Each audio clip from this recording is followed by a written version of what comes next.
In the morning, Mary was overjoyed and ecstatic. What she initially thought was a seasonal exacerbation of gastritis turned out to be a pregnancy, a desired and long-awaited pregnancy from her beloved Roy.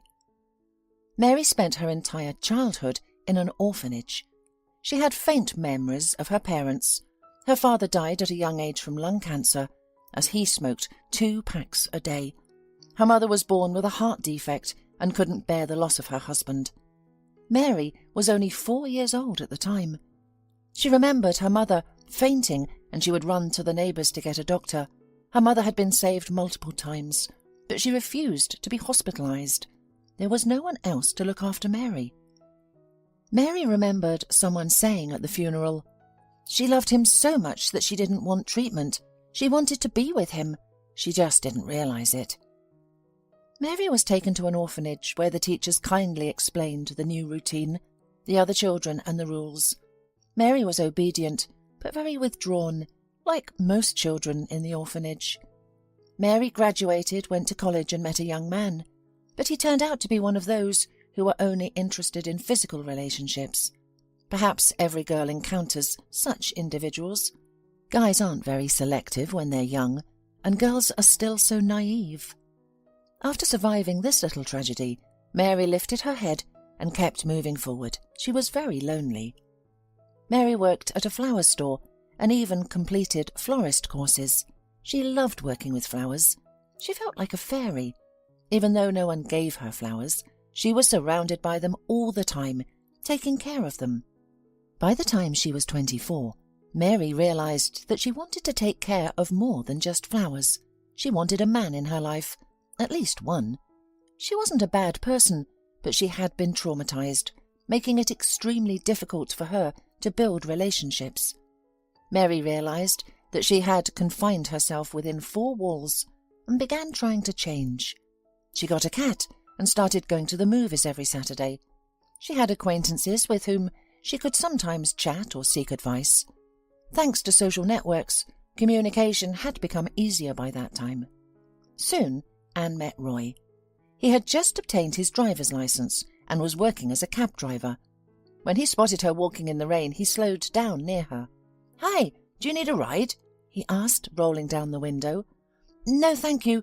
I don't have money for a cab," Mary confessed honestly. "And I'm not working now. I'll just give you a ride," the stranger offered. Mary got into the car feeling terribly cold and not wanting to catch a cold. Inside the car there was pleasant, calm music playing and the heater was on. Mary quickly relaxed and a relaxed conversation started. Roy drove her home, and the next day he was there at 7 a.m. He waited for her for 2 hours to give her a ride to work. "I feel bad that you're wasting your time waiting for me. You probably have clients, don't you?" she said. "No," he lied. From that day on, they became inseparable. Roy became the only person to whom Mary confided her sorrows and worries, and she became a ray of light and happiness for him. 2 lonely souls met and filled each other's lives with joy. One evening, he came to her place, wanting to surprise her, and noticed smoke coming from the neighbouring apartment. It turned out that the neighbour's iron had caught fire. The fire spread and smoke entered Mary's apartment. She had just come back from work and had fallen asleep. Roy kicked the door, nearly breaking his shoulder, and carried Mary out of the apartment, which was already on fire too. After that accident, he brought her to his rented apartment, and that's how they started living together. They dated for a year until Roy decided to earn money for their wedding. He got a job through an advertisement in the capital. He put his car in the garage and left, promising to return in 2 months. "Please pick up the phone.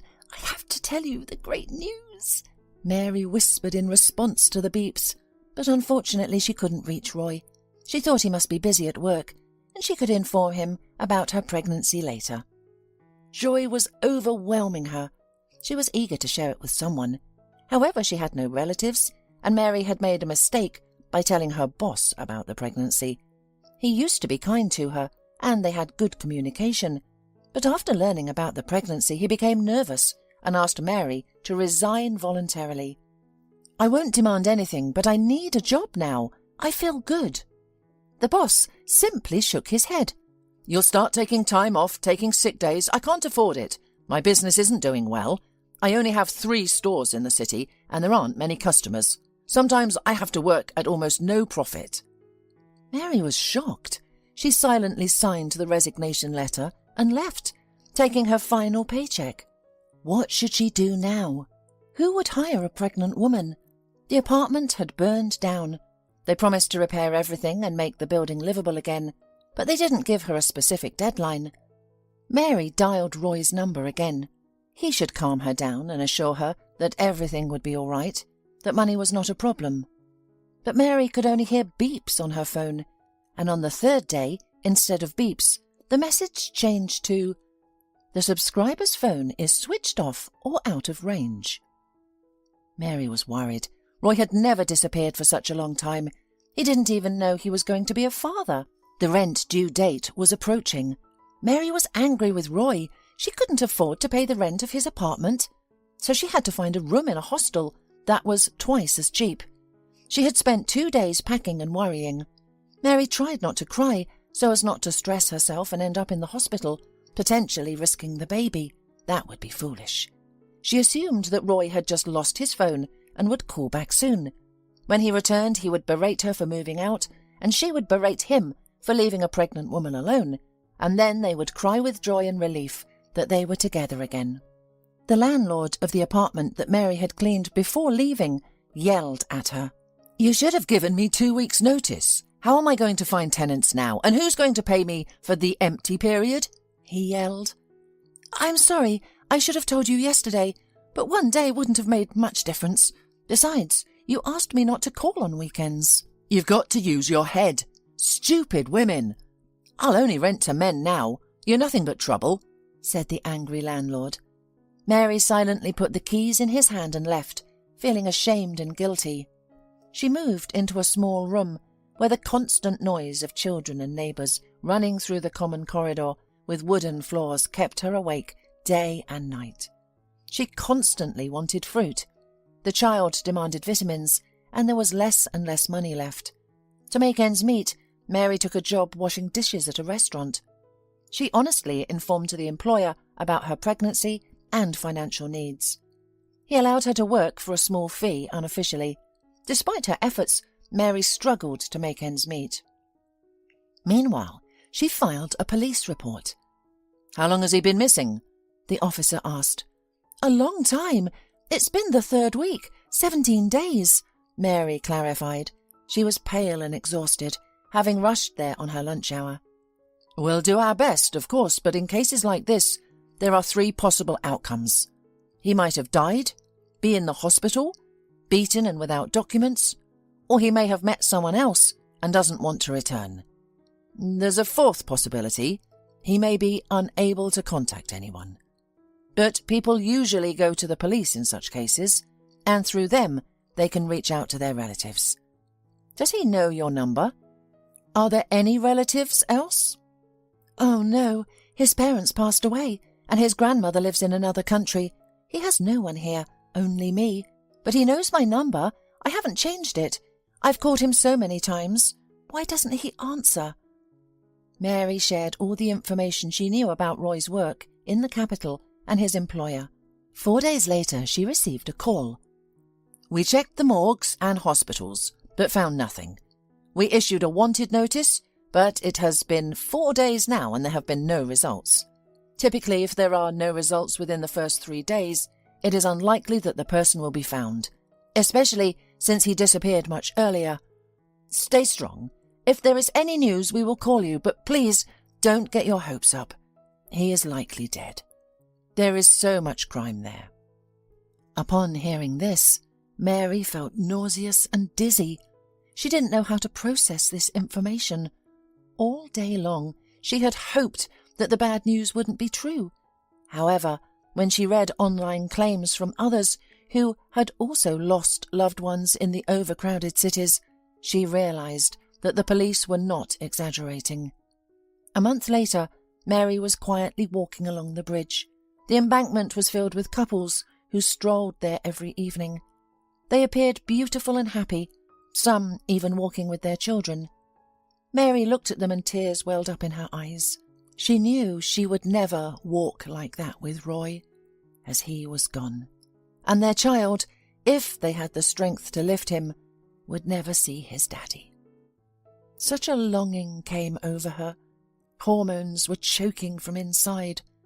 There was a smell of boiled corn, and the baby demanded to eat. But Mary had just today paid all the money for the room she had rented. There were some cereals and potatoes left, enough not to die before the paycheck. Something clicked in her head, and Mary walked to the centre of the bridge. She knew that a jump from there would be lethal. It was too high. Mary wanted it with all her soul. She was exhausted, tired of waiting, suffering. She had absolutely no one to tell about her pregnancy, no one to hug, and no one to ask for advice. She realized that she would probably never see Roy again. "I'm coming to you. We're coming to you, to meet you," she muttered under her breath, and walked to the railing. She looked around. There was no one around. Everyone was busy doing their own thing. If she acted decisively, no one would be able to stop her. Mary looked down at the waves. The river was so beautiful in the sunset light. Tears came to her eyes. She wanted to live, but not like this. Not like this. She took a breath, remembering the face of her beloved, and realized that she was ready to make a step because no one needs her here anymore. Suddenly, someone grabbed her arm. Mary flinched, turning around. "Stop thinking about that," yelled in her face some woman with frizzy grey hair. "I was just—" "Let's go," the strange woman said firmly, as if she were Mary's teacher. Without letting go of Mary's hand, the woman took her to a stall that sold corn and bought her 2 ears. "What's that for?" Mary wondered. "Why? One for you, the other for your baby. And while you're eating, tell me why you wanted to jump. You didn't just want to end your life. You almost took the life of a little being that wants to be born and live." Mary pondered who this woman could be. Apparently she worked at the woman's clinic and knew that Mary was pregnant. Although her baby bump wasn't visible yet, except for a slight bulge, people around her didn't seem to suspect her pregnancy. They sat on a park bench, and Mary enjoyed her corn and cried. It suddenly scared her that she had almost taken that step. How could she? "I'm just so tired. Everything is going wrong for me. I have no money, not even for this corn. My fiancé disappeared in the capital. I have no one and nothing," she confessed. The woman shook her head. "And what about the child? Do you know how many wealthy people yearn for children but can't have them? You can buy anything except for this. And you have everything: youth, health, and a baby. You're richer than most people around you," the woman said to her. Mary looked into her green eyes and tried to recall if she had seen her before. "And you must work at the women's clinic?" she asked. "No, I work here. I'm a fortune teller. This is my territory. I'm not a fraud. I'm a real clairvoyant," the woman said with dignity. Mary didn't believe in fortune-telling. "And how did you realize I was pregnant?" Mary asked. "You have the aura of a pregnant woman, and you should already have a feeling that it's a boy you're expecting," the woman claimed. "I thought it was a girl." "You're having a boy. You'll give birth naturally, don't worry. Everything will go smoothly. You're healthy, and minor health issues. We all have them. There's no evil eye or curse on you. You're pure and good, unless you're troubled at heart." Mary pressed her lips together. "Don't waste your time on me. I don't have any money to pay. I don't even have anything to sell." "I don't accept anything from those in despair. God himself pushed me forward, and I saw you. I was on the edge, just like you. I just want to help. If you don't believe in fortune-telling, that's fine. I'm also a human being. Here's my phone number. If you're going through a tough time or need anything, call me. I work nearby," the woman offered. Mary took the business card, which read, "Psychic Teresa." It sounded extremely implausible. "My name is Mary. Thank you for saving me. I won't do it again, really. I must be crazy. Just hormones. And I really wanted that con." Mary smiled with gratitude. Teresa smiled back and held her hand. "I see many losses in your life. You lost your parents when you were a little child. You grew up in an orphanage, surrounded by many children. Childhood trauma has left its mark on your soul. But today was not the day for you to die. Tomorrow was the day our paths were meant to cross. The dark path beneath your feet is now behind you, and you've already stepped onto the bright path. Everything will be fine in your life from now on. I see a wedding and wealth coming very soon." Mary laughed. "I'm telling you, my fiancé is missing.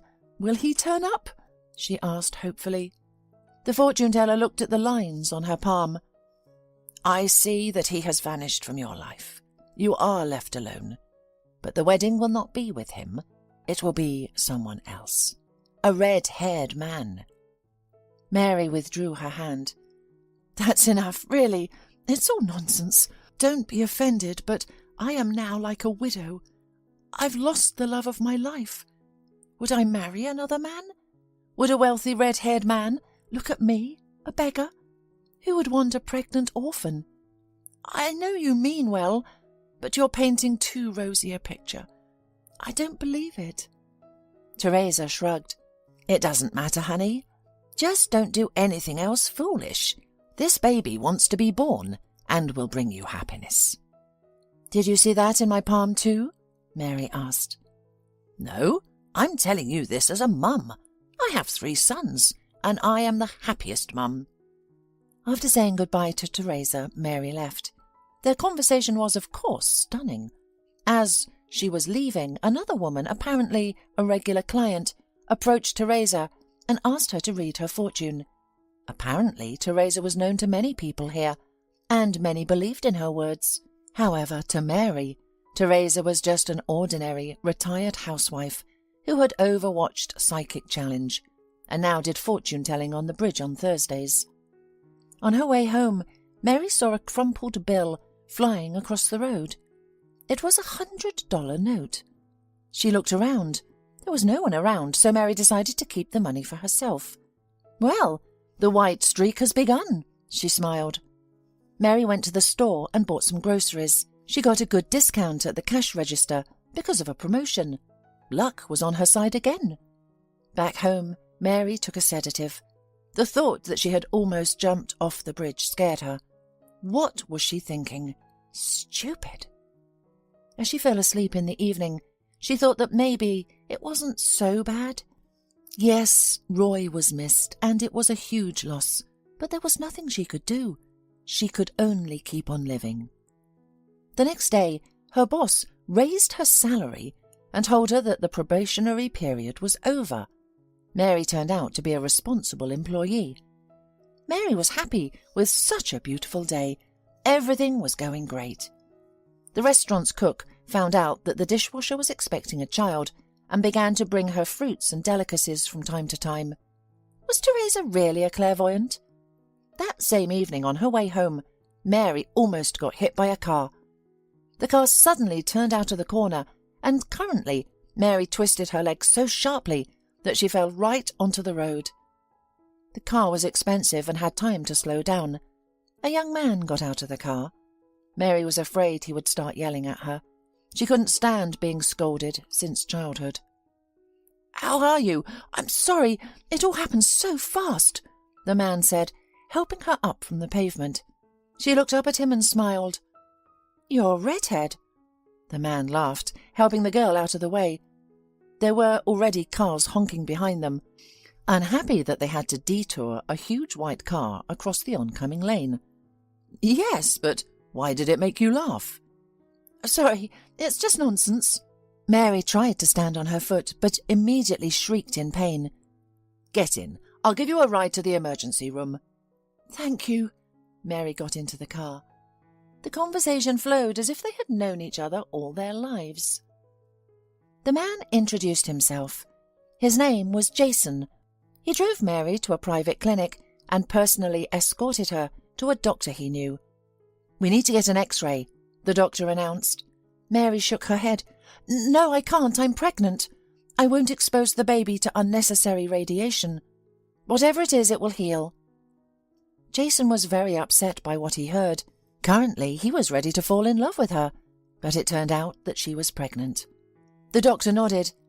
"In that case, let's hope there are no fractures. It doesn't look like it. It's probably a sprain. I'll put a bandage on it and give you some ointment. It won't harm the baby. It contains menthol and herbs. Just rub it in, and the pain will go away." When Mary left the office with Jason, he looked into her eyes. "So, you're married? I noticed you weren't wearing a ring, so I assumed you were single." Mary smiled. "No, I'm not married. I'm single." "Alone and pregnant?" She nodded. "It happens that way too," Mary said. Jason smiled and asked for her phone number before driving her home. Mary didn't believe Teresa's prophecy would come true. However, to her surprise, Jason called her back that same evening. "How's your leg?" he asked. "It's great. It hardly hurts at all. You shouldn't have bothered," Mary replied. "You know, I have a completely crazy proposition for you. You're going to be shocked," Jason said. Mary raised her eyebrows while lying on the sofa in her tiny room. "Do you want to marry me?" she asked with a smile. There was a pause on the other end of the phone. Then Jason responded, "Actually, yes." Mary burst into laughter. "I'll explain everything to you right now. The thing is, I come from a very wealthy family. I'm 24 and they're pressuring me to get married. My father has restricted my access to money as he lives abroad and rarely comes back, and my mother is tired of me clubbing, drinking, and bringing a different girl home every night." "Oh, you're the perfect husband," Mary laughed. Jason laughed too. "You're absolutely right. Now, the talk has already started about disinheriting me. My mum wants grandchildren. I was a late child in my parents' lives, a surprise baby, so my mum says she's getting old and constantly pressures me. I understand her, but I'm not ready to start a real family. I'm only 24. Many people your age already have 2 kids. Can't you find a decent girl?" Jason sighed. "I've never been in love. I guess it's just not for me. I like different girls and I like my lifestyle. That's just who I am. And it's in my genes. My father couldn't live with his family either. My mother got tired of his cheating and they eventually split up. My dad does business in another country while she stays here. They're not divorced, but they don't live together. I'm not cut out for family life either." "What do you want from me, you naughty boy?" Mary didn't think he was serious. She saw Jason as a funny boy who hadn't grown up yet. "Marry me. You said you were alone with the baby, and I've seen where you live. It's a run-down dump. No one should have to live there. I'm offering you a life of luxury. You and your child won't be destitute. We'll sign a prenup. My parents will make me do it. Your child will have my name on the birth certificate, and I'll be the father, and my mum will finally calm down." Mary stopped smiling. "Why do you need a fake family? Wouldn't it be easier to arrange with your parents? Or at least ask one of your girlfriends to have a child for you. Offer them the same terms, and it would be your own child. You could settle down," Mary suggested. "No, that's not for me. I don't want children.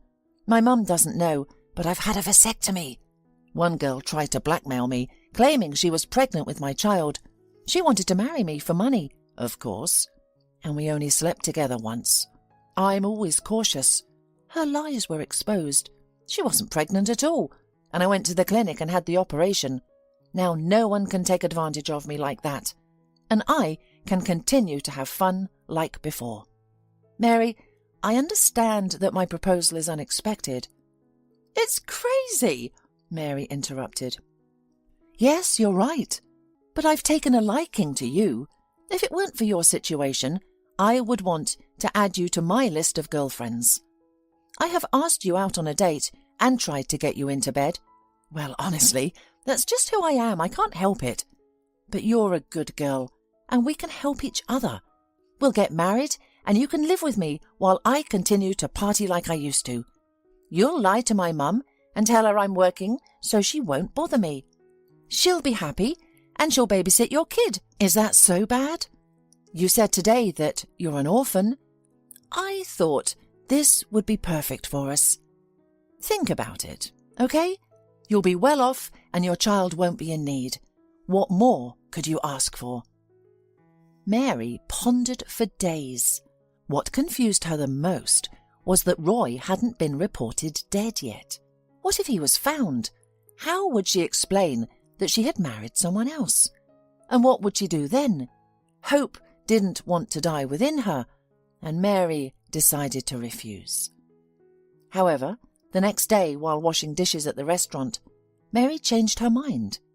It was hard for her to be alone. She imagined how she would live when she gave birth. Who would she leave the baby with? How to work? What to live on?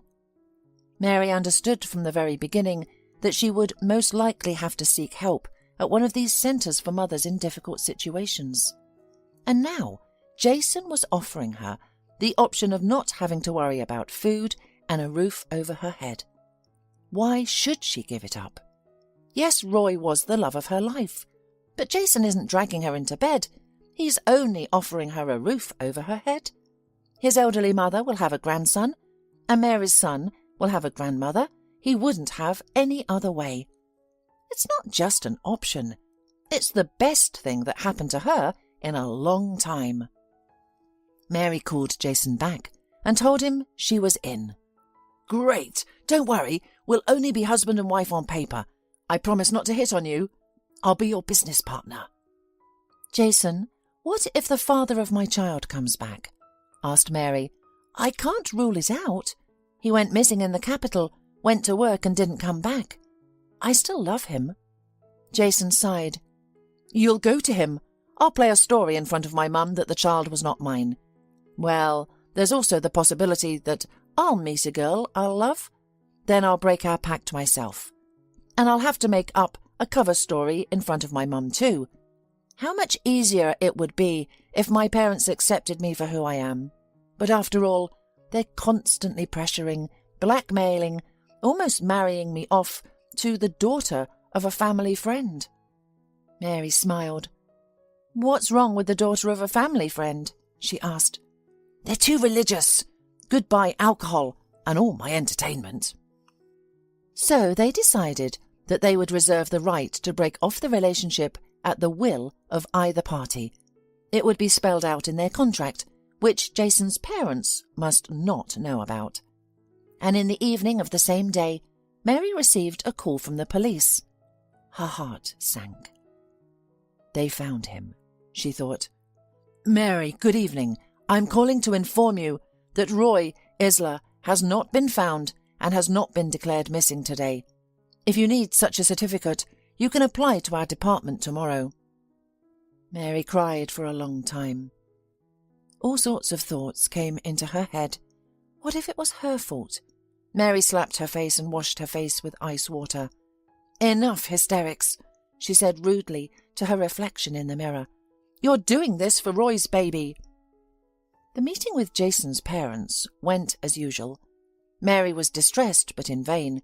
Mrs. Pratt turned out to be exactly as she had imagined her. Authoritative, categorical, but well-mannered. She had a very short haircut, grey hair with swarthy skin. Incredibly beautiful for a woman in her 70s. She looked just fine for her age. Apparently she lived in beauty parlours. Jason inherited her beauty. The rest of his traits came from his father. Stubbornness, a desire to live the way he wanted to live, not the way he was told. Jason's father came all the way from abroad for this event.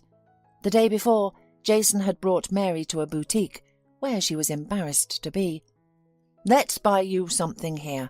My parents should see that I've been taking care of you for a long time. That way, I can justify some of my expenses over the last few months," he said. Mary raised her eyebrows. "And what were those expenses really, if it's no secret?" she asked, trying to get to know her future spouse better. "What secrets? We're married in 5 minutes," he said, kissing the top of her head. "I've spent the money on my parties." Mary shook her head reproachfully. At that moment, Jason's friend Stella came up. She was a perfectly glamorous girl, beside whom Mary immediately felt like an unshod redneck. "This is my Mary. Please help her, as agreed." Jason winked at her. The pretty girl looked at Mary and smiled. "Jason's friend is my friend. Of course we'll make her a supergirl from Vogue," Stella answered. Mary thought she would encounter arrogance, but Stella turned out to be very friendly. They got along quickly. Jason didn't tell his friend about the details of their deal, presenting her as an acquaintance who needed to be dressed up. Stella helped Mary pick out an entire wardrobe, and Mary had never bought so many clothes at once before. It was a great experience. When they were done, Jason drove up and picked up Mary and her things. They were ready to meet his parents. The legend was rehearsed. Mr. Pratt spoke privately to Mary. He said, "I hope you realize that you can't take advantage of our family's situation. We have lawyers, and the marriage contract will be drafted to protect us from any potential lawsuits." Mary had been expecting this conversation. Jason had warned her, but it was still uncomfortable. With anger she replied, "I grew up in an orphanage. I can survive any situation like a cockroach. I don't need your money. It's just that, for some reason, Jason is in love with me, and I'm in love with him too. If I leave him, I won't take anything from you." "Forgive me, it's just the way I am. I didn't know that you were from the orphanage," said Mr. Pratt. "I'll sign any piece of paper you want, but don't treat me like a con artist. If you keep looking at me like that, I'll pack my things and leave. I would do anything for Jason, but I won't tolerate humiliation, and I don't care about your wealth. Do you understand?" Mary felt herself getting hot and took a deep breath. Mr. Pratt apologized once more and returned with Mary to the dining room. Next, Jason's mother questioned Mary. "Don't you remember your parents at all? Who were they?" Mrs. Pratt asked. "Mum, stop it. This is why I've been avoiding you all this time. You and Dad don't even care about her situation. But what kind of people are you?" Jason took Mary's hand. She smiled and looked at him affectionately. "It's okay. Don't worry." Mary answered all of her future mother-in-law's questions, including the ones that followed. She also made it clear that she wouldn't tolerate humiliation or suspicion. That concluded the visit. Jason drove her home. "Pack your things. I'll pick you up tomorrow. According to our legend, we'll spend the night here together, and tomorrow you'll move in with me," he said. Mary nodded. "Okay, whatever you say. If your parents ask me, I'll say you were with me." He winked at her and left. Mary sank on the bed, feeling completely drained. Jason's parents were overjoyed to learn that he had a girlfriend who was expecting a child. In their society, it was shameful to get married because of a baby, so Mrs. Pratt didn't want to organize a lavish wedding because of Mary's pregnancy. The next morning, Jason picked up the bride, carried all her bags, and loaded them into the car. "In one of the bags I saw pictures. Is that your Roy?" he asked. "Yes, that's him. The last pictures are of him." "Try not to show them to my mum. She'll have questions. You don't want to get caught in lies. We've already made up enough of them." "Yeah, okay." "And my advice to you is to digitize them and save them in the cloud. That way they'll never get lost. Paper copies can easily get lost." The wedding was modest, with only a few family friends in attendance. Mary got to know everyone, but she didn't appreciate their judgmental glances. People whispered and stared, making Mary feel improper. "Relax. These jackals will go home soon," Jason reassured her. Mrs. Pratt insisted that Mary wear a dress. even though it was a soft pink colour that Mary didn't like, but she understood her role and kept silent. Now, Mary no longer had to wash dishes at the restaurant, and her pregnancy was being monitored at the best clinic in town. She had many scheduled tests, and she was growing tired of dealing with all this attention. Life in the new house was much more comfortable than in the tiny room. Mary had a spacious bedroom. It felt like having an apartment within the house, with a large bedroom, a study, a walk-in closet, a bathroom, a toilet, and a loggia. The view from the huge windows was absolutely gorgeous. After the wedding, Jason took Mary to the sea for a week. During their stay, Jason entertained other women in the adjacent room.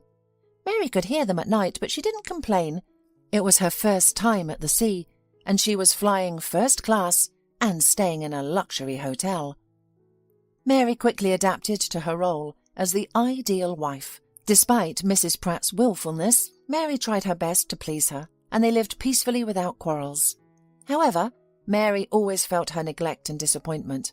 Of course, not the kind of daughter-in-law she had dreamed of. However, when it came to Jason's son, Mary's eyes would light up. She eagerly anticipated the arrival of her grandson.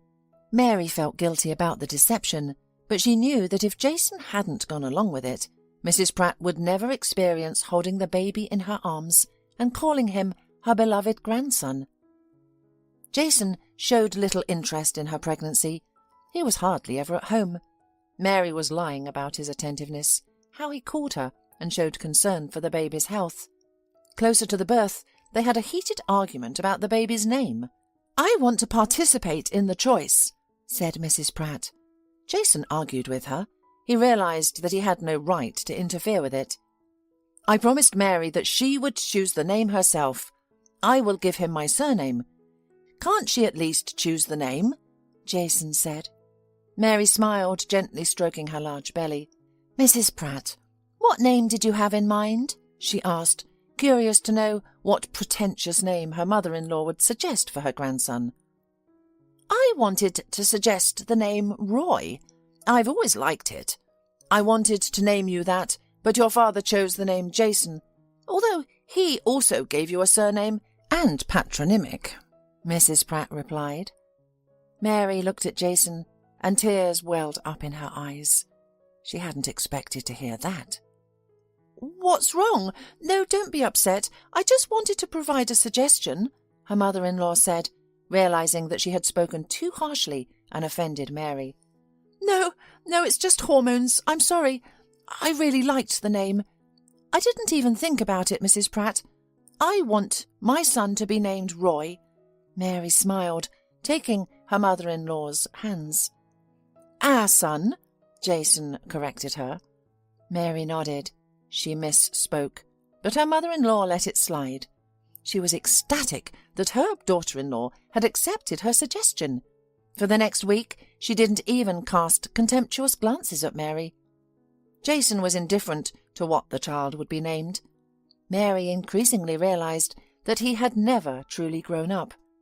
Despite being 24 years old, he behaved like a teenager, good, kind and cunning, but he always treated Mary kindly and provided for her. The birth took place in the best hospital. Mary was exhausted as labour lasted 20 hours and painkillers provided little relief. But when she held little Roy in her arms, all her suffering was forgotten. Jason, as a good father and husband should, patiently waited in the corridor. In the evening, the doctor allowed him to hold the baby in his arms. "Wow, he's so tiny," Jason smiled. "Maybe I should have done this surgery for nothing. Having kids isn't so bad." "You can have it all back, and you can have kids, can't you?" she asked. Mary sincerely wished Jason happiness. They had become good friends during this time. Mary knew that she could rely on him. They stood by each other, protecting their little lies and playing their respective roles. "No, I'm not that amazed yet," he laughed softly. "But I congratulate you, Mary. May this baby always be the happiest." Jason carefully kissed the baby on the forehead and returned him to his mother. In fact, since then, he rarely took him in his arms. But Mrs. Pratt never left Mary and the baby. They cooed over him together. Her mother-in-law sometimes took him out all night, allowing Mary to sleep. After a few months, she realized she could trust her with the baby, although she was confused by her total attachment to him. Mrs. Pratt thought only of him, talked only of him. Mary worried that she would go mad if the truth were revealed. And when her son was 6 months old, the worst happened.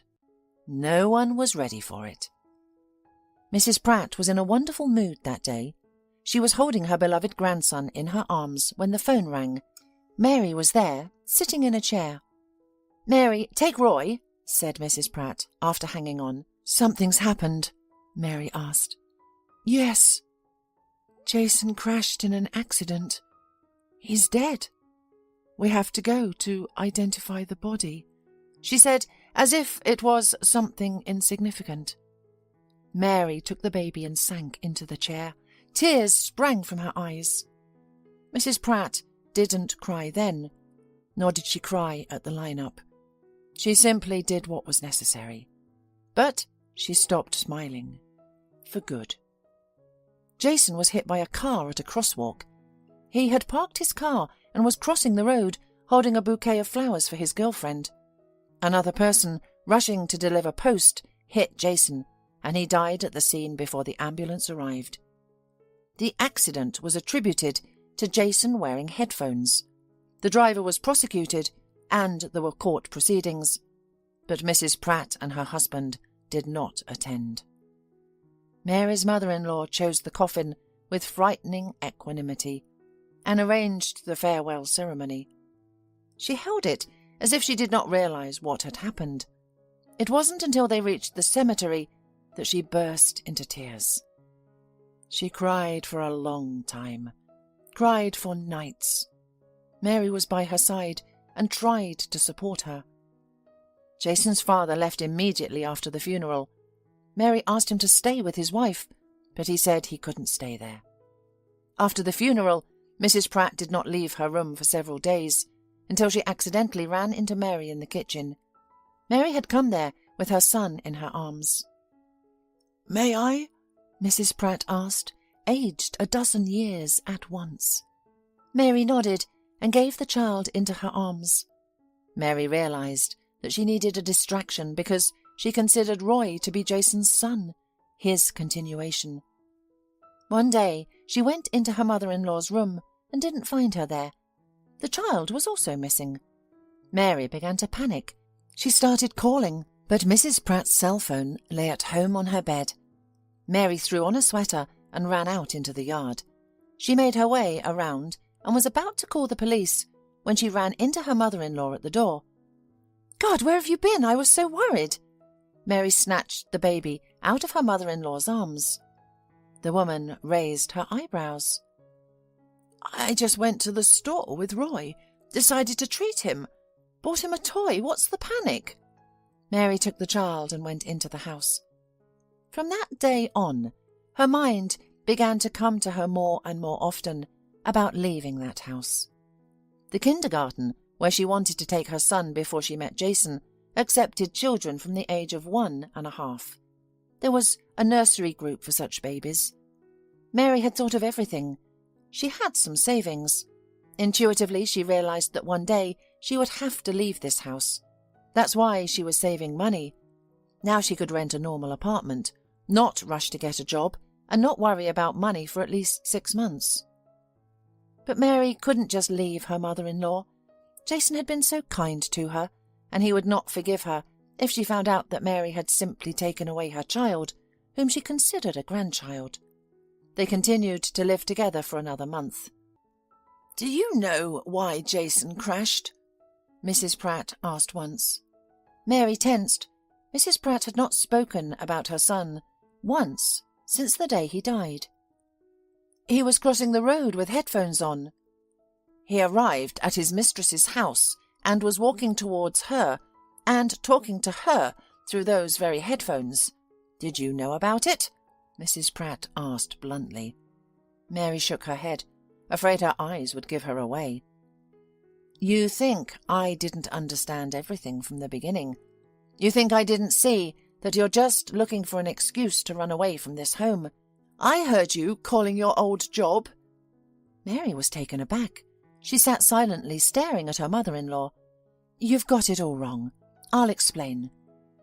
The mother-in-law smiled wryly. What did I misunderstand?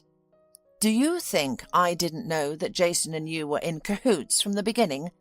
I know perfectly well that Roy is not my grandson. I don't know where my son found you and why you've started this play. Mary looked her mother-in-law straight in the eyes. There was nothing to lose. We met him by chance and agreed. My fiancé had gone missing. I was all alone. I had nothing to eat. I agreed out of desperation, but believe me, I had no malicious intent. Mary sighed, relieved to have revealed everything. Mrs. Pratt looked at her with disdain. That's the way it's always been. Jason always dragged drab cats from the garbage dump, dogs, and dragged you in the end. He had a good heart. I did a DNA test. I wanted to put you to shame a long time ago, but I realized that Jason wasn't stupid, which meant he knew the baby wasn't his. Then he has gone. And now all I have left is Roy. And I don't care that he's not my blood. I'm attached to the boy, and I won't let you leave with him. Mary was confused. Okay, we'll stay. As long as you don't want us to leave, I'll stay with you. I understand everything, and I won't leave you, she said. You don't understand me. You can go on your way. The child will stay with me. Since all my friends know that I have a grandchild, I won't let you drag our name in the mud, and I won't let you dishonor my son's name. You will never prove to anyone that the baby is not Jason's. Do you understand? And if you do, I'll say you're a drug addict. I'll charge you with fraud, and I'll take the baby away from you in court. As you realize, I have enough connections and money to do that. Mary went cold inside. What are you talking about? Are you stupid? I'm saying you can stay home, but now only as a nanny for Roy. He's my son, yelled Mary. He's my grandson, and if you try to run away, you'll never see him again. The mother-in-law got up and left. Mary clutched Roy to her. This woman has enough resources to pull off what she's up to. Mary was in shock. The mere thought of being separated from her son made her unbearably terrified. Roy was her world. She lived only for him. He looked at her every day with his father's eyes and reminded her of his love. Mary suddenly remembered how she had met that fortune-teller on the bridge, how she had saved her, gave her her card. Mary looked for it for a long time, digging through everything in the room, but found it. When her mother-in-law took Roy for a swim, Mary dialed her number. Hello, Teresa. You probably don't remember me. My name is Mary. She told the fortune-teller the whole story, and she promised to help. The very next morning, Teresa entered their house in her maid's uniform. Mrs. Pratt called assistants from the agency almost every day to fulfill her whims. This time, by some miracle, Teresa arrived. She walked past Mary with a wink. When all the chores were done by Teresa's caring hands and Mrs. Pratt was asleep in her room, Mary quietly entered the kitchen. "What are you hiding? Come in," smiled Teresa. "What about Mrs. Pratt?" "She's asleep. I slipped her some sleeping pills. She'll sleep for another 5 hours at least. Pack quietly and come with me." Mary did not expect to be able to fly out of her golden cage the very next day. She didn't hesitate. She packed only the essentials, leaving almost everything she had bought with Jason's money. Teresa called a car. A white van without license plates pulled up at the house. Teresa, Mary and the baby got into it.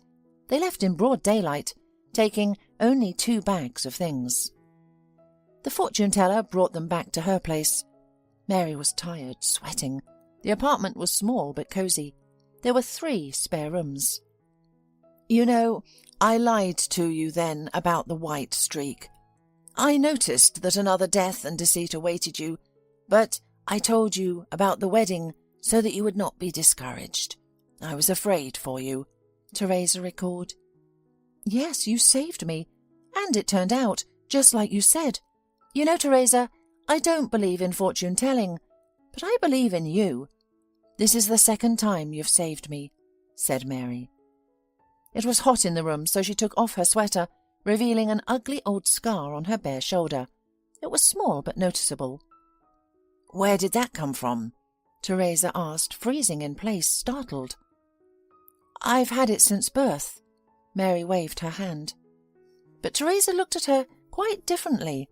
She sat Mary down at the table and told her that, in addition to her 3 sons, who had now travelled the world, she had a daughter. The daughter had been stolen from her a long time ago and had been traumatized at birth. Her shoulder was damaged, leaving a scar. Mary couldn't believe such a coincidence, but Teresa begged her to take a DNA test. "I remember my parents. It can't be," Mary said. She started living with Teresa, got a job and took Roy to the nursery.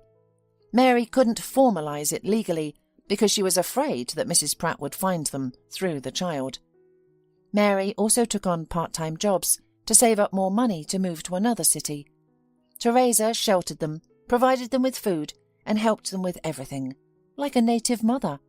A month later it was revealed that Mary and Teresa were indeed mother and daughter. Mary still wondered how it could be possible, as she remembered her own parents. She knew she had to do some real investigating to uncover the truth.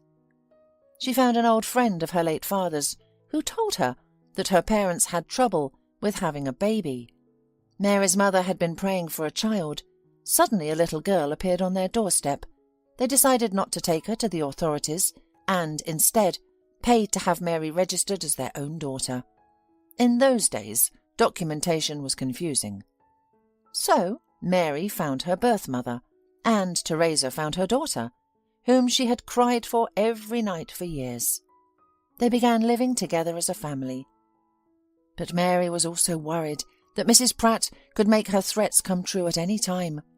One day Mary decided to confront her. She entered Mrs. Pratt's house and found an aged, lonely woman in the kitchen, drinking whiskey. Mary had never seen her drink alcohol before. "Why have you come?"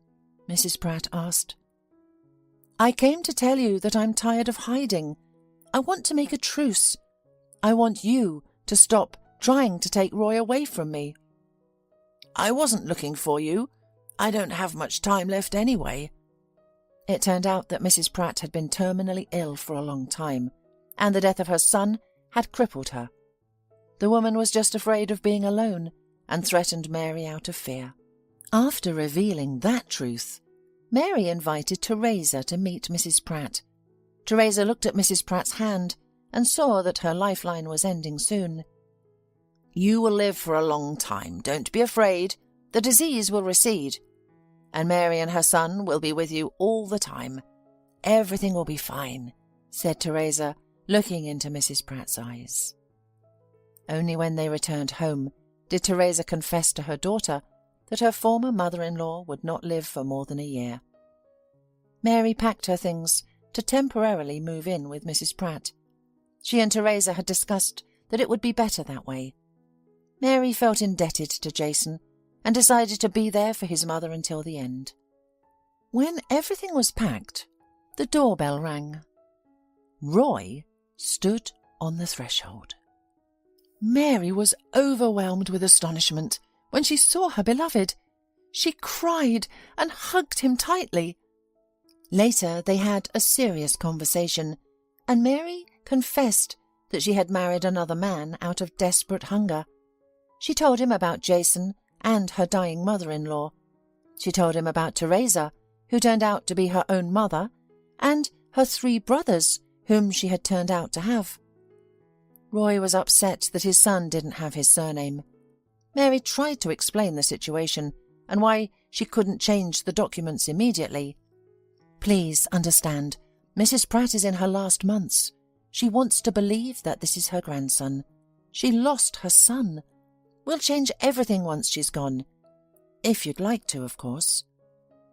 In his turn, Roy told her that he was robbed and in a coma for 6 months.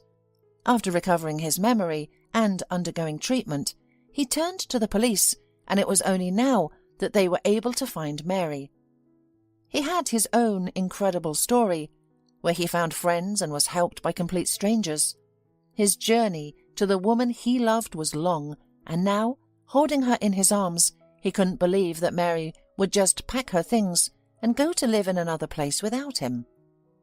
"But Jason and I had nothing, and I can't leave a dying woman alone." "Can you leave me? After everything?" They were quarrelling in the kitchen, and only Teresa could resolve the argument. "Calm down. You don't know what Mary has been through. She'll take care of the sick woman, but you'll still see each other every day. Mary will go out with the baby. That's how you'll see each other," said Teresa.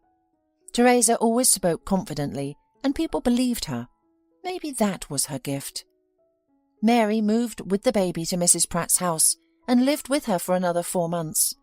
She brightened Mrs. Pratt's last days, and Mrs. Pratt was so grateful to Mary that she left her the huge house from which Mary had fled. After Mrs. Pratt passed away, Mary sold the inherited house, since it was too sad and expensive to maintain. They bought a smaller house, and soon its new owners moved in. A fortune teller from the Quay, Teresa, Roy, and the little boy. Teresa's sons, Mary's siblings, often visited them. Roy and Mary are happy and planning to have a second child. Teresa says they will have more babies.